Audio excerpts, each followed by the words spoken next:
Et voilà donc pour cette bouffée d'oxygène venant du Sahel. Vous le verrez tout à l'heure, on a fêté pour accueillir le Christ au Burkina. On a veillé pour que la sécurité règne à mettre dans le pays. Pour le cas de la capitale, la nuit du 24 aura été courte pour nos forces de défense et de sécurité au front.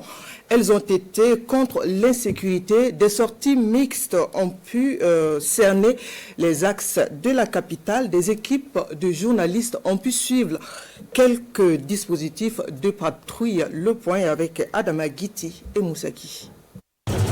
La nuit du 24 décembre 2023, après consigne, ces gendarmes s'apprêtent pour une patrouille de sécurisation dans la ville de Ouagadougou.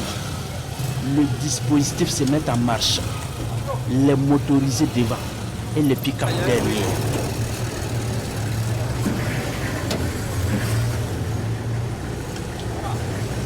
Première destination, le quartier Nyonko, à la sortie est de la capitale burkinabé.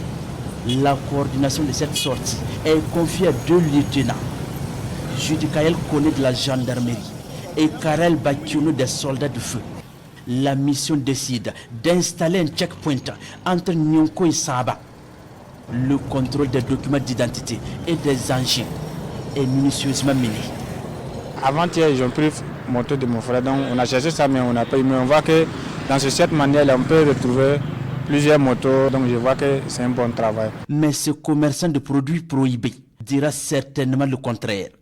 Un coffre bien fermé, difficile d'imaginer son contenu. Mais ces hommes aguerris ont comme pour devise, tout peut arriver et tout est possible.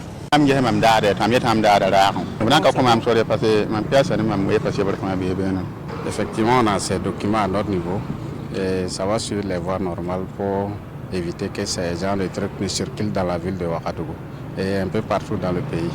Véhicules comme moto, on vérifie les sacs, les coffres, c'est dans ce contexte effectivement qu'on est tombé sur ça avec lui. La mission s'effectue parfois au pas de course, car le nombre de dispositifs est élevé. En plus des checkpoints et le contrôle au feu tricolore, 25 lieux de culte sont concernés.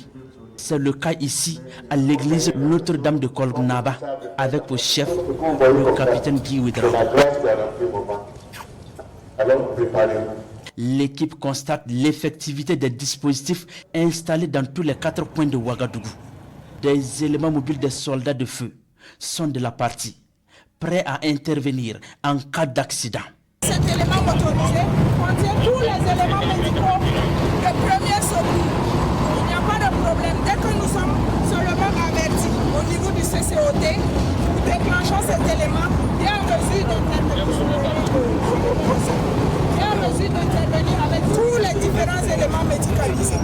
Et ces deux-là sont en mesure maintenant de rendre compte au niveau du central s'il faut envoyer les renforts. Au-delà de ces entités, presque toutes les forces de défense et de sécurité sont engagées dans cette opération avec en ligne de mire la cohésion entre elles.